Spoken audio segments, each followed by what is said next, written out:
séð í gærkvöld eitthvað mjög svo undarlegt sem ég aldrei skilið fæ.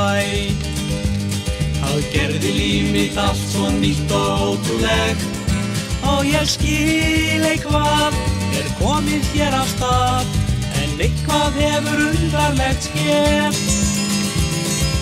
Unglingur ég var á ferðum ókunn lönd þegar augun tók að sjá. Fjarri öllum þeim sem veittu verndarhönd þegar eitthvað bjart og ókunnugt mig snart og eitthvað hafði undarlegt skeð.